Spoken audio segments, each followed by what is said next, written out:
Next, I'd like to invite Clément Meda to the floor. Clément is from Burkina Faso, and he's a physician by training also. And he is currently in his second year in his PhD in public health in Taiwan. Oui, merci, bonjour. Je vous apporte mon témoignage. Je vais partager avec vous mon expérience, celle d'un district sanitaire qui montre qu'on peut avoir l'accès des soins avec des ressources limitées. Mon travail, celui de mon équipe, s'intitule Recherche, stratégie et approche pour les soins de qualité à faible coût. Cette expérience, je l'ai vécue pendant 7 ans, dont 5 en tant que médecin-chef du district sanitaire de Orodara, Burkina Faso. Il s'agit d'un grand district, géographiquement inaccessible et avec des accès limités aux services, inaccessibilité créant des inégalités. Alors, face à cette situation, que faire? Avec mon équipe, comme tout district où il y a des problèmes et donc des priorités, nous avons essayé de voir ce que nous pouvons faire parce qu'il n'y avait pas assez de ressources. Et nous avons réfléchi pour trouver des solutions afin d'avoir des éléments adaptés à notre contexte. Alors, pour ce faire, avec l'équipe, les acteurs, nous avons fait le point. Puis, réfléchir entre acteurs et chercher les solutions. Avant tout, nous avons fait l'état des lieux, puis l'analyse de la situation. Et ensuite, dégager les solutions qui peuvent être appropriées pour notre contexte afin de favoriser l'accès aux soins à faible coût. Donc, après cela, nous avons fixé nos objectifs, puis les indicateurs qui concourent aussi à ceux nationaux. Nous avons fait la mise en œuvre à travers la planification dynamique du district avec la recherche comme élément de résolution des problèmes. Maintenant, je m'en vais partager avec vous 6 expériences de mise en œuvre pour l'accès aux soins. La première expérience a été de rendre disponible du sang qualifié, parce que 80% de nos évacuations étaient dues aux besoins de sang. Le carburant était payé par les malades et l'organisation d'une telle action a été en phase avec les règles de sécurité transfusionnelle. Pour ce faire, nous avons fait un ravitaillement. Le ravitaillement s'est fait 2 fois par mois et auprès du centre régional de transfusion sanguine de Bobo-Dioulasso. Au lieu que les familles payent 6 000 € annuellement pour les évacuations, c'est le district qui a dépensé 600 € annuellement pour le rendre disponible le sang. Les autres avantages ont été l'amélioration de la fonctionnalité du district et le désengorgement du CHU.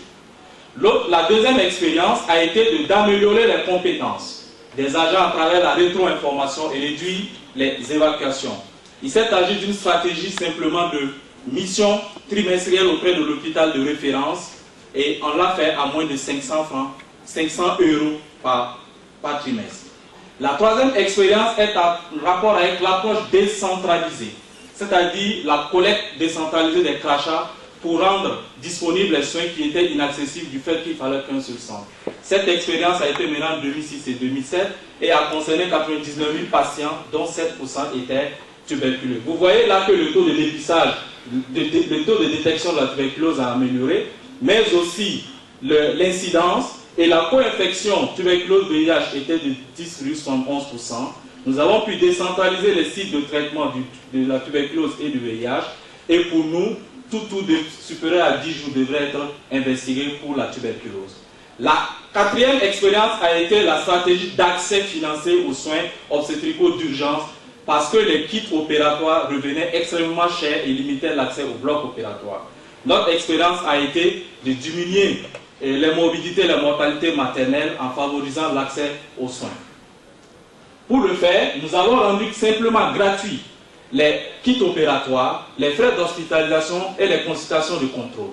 Et nous avons utilisé comme financement les subventions annuelles de l'État et les orientations révisées de l'hôpital du district. Et la césarienne a été de 72% du coût total d'une césarienne. Alors, comme résultat, nous sommes passés de 33 en 2003 à 200 césariennes en 2008. Et évidemment, d'autres avantages ont été l'amélioration des indicateurs, la satisfaction des clients, la satisfaction aussi, souvent on ne le dit pas, du personnel.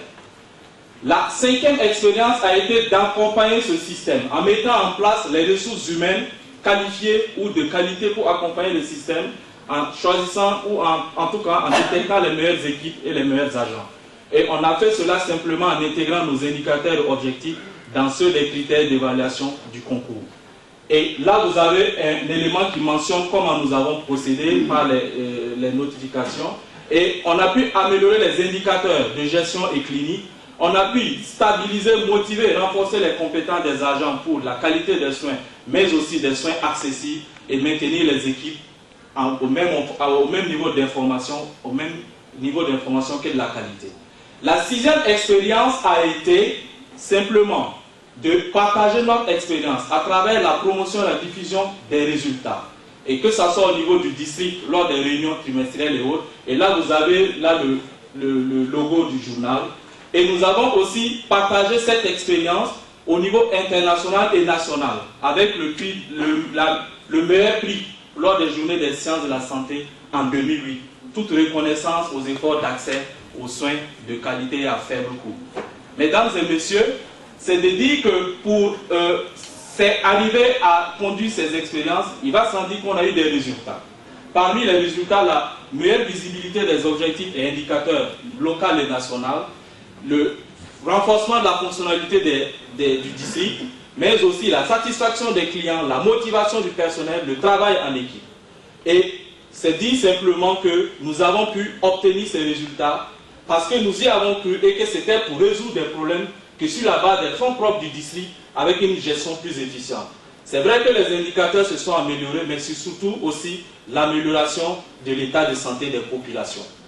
Mesdames et messieurs, c'est dit que dans les districts sanitaires, la vision associée au management et à la recherche permet l'accès aux soins. Aussi,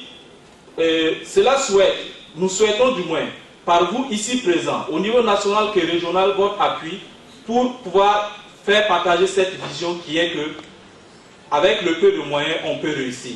Mesdames et messieurs, agissons, osons et agissons. Je vous remercie.